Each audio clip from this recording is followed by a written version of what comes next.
Loujain al-Hathloul is a Saudi Arabian women's rights activist, most commonly known for her strong advocacy for women's right to drive a car in Saudi Arabia.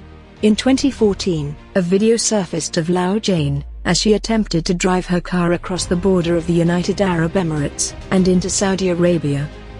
This video gained Loujain a great deal of recognition as an activist.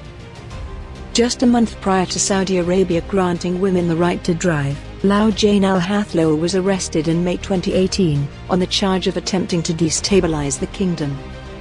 On November 25, 2020, her case was referred to Saudi Arabia's Specialized Criminal Court, which was created to try suspected terrorists. This court is infamous for silencing activists, giving out irrationally high sentences, and issuing unfair judgments.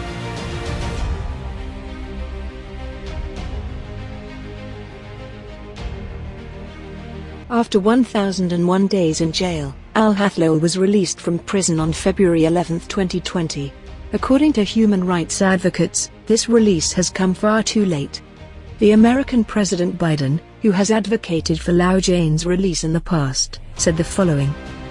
I have some welcome news that the Saudi government has released a prominent human rights activist, Loujain al-Hathloul, L-O-O-L, from prison. She was a powerful advocate for women's rights, and releasing her was the right thing to do. Al-Hathloul's sister wrote on Twitter that she could not be fully happy with Loujain's freedom until other political prisoners were also released. Loujain al-Hathloul's arrest and subsequent release are indicative of larger issues in the Saudi Arabian human rights environment. Her treatment and sentencing demonstrate the shortcomings of the Saudi legal system and emphasize a lack of human rights protection in the country. In 2016, Saudi women's rights activists launched an online campaign, which became one of the most remarkable women's rights movements in Saudi Arabia. This directly contributed to the ending of male guardianship laws, also known as mahram. According to male guardianship rules, women must have a male guardian who has authority to make critical decisions on their behalf.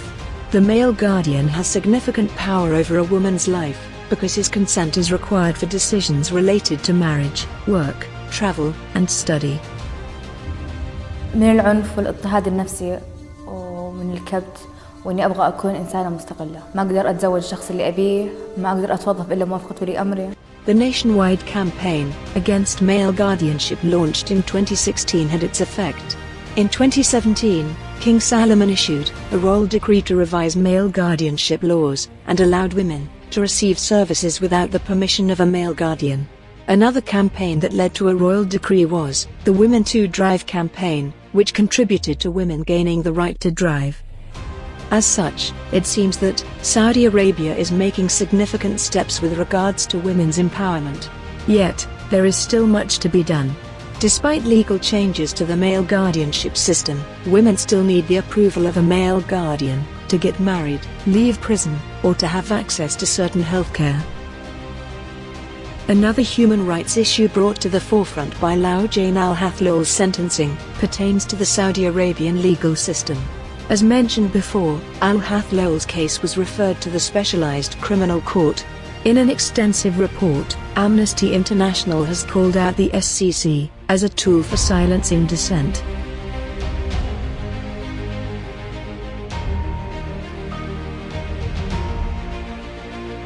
The Specialized Criminal Court's anti-terror laws are vaguely formulated. Because there is no formal penal code, judges and prosecutors have the option to convict people on the basis of broad, catch-all charges. These charges limit freedom of speech in the country and are often used as grounds to silence human rights advocates. As a result, the human rights culture in the country is dire. All these activists today are locked in prisons that no one knows where they are. They have one phone call with their family. There are no charges pressed against them. They have no access to lawyers.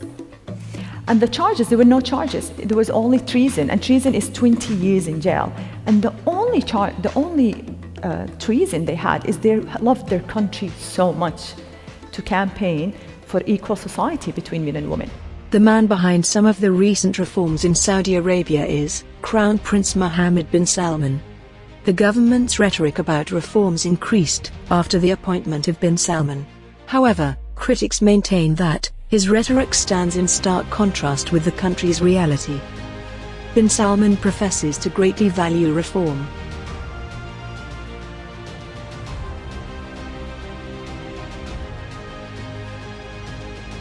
Even though bin Salman presents himself as a leader dedicated to progress, critical voices accuse the Crown Prince of being disingenuous, in part due to the fact that the year of his appointment was marked by a harsh crackdown on human rights activists.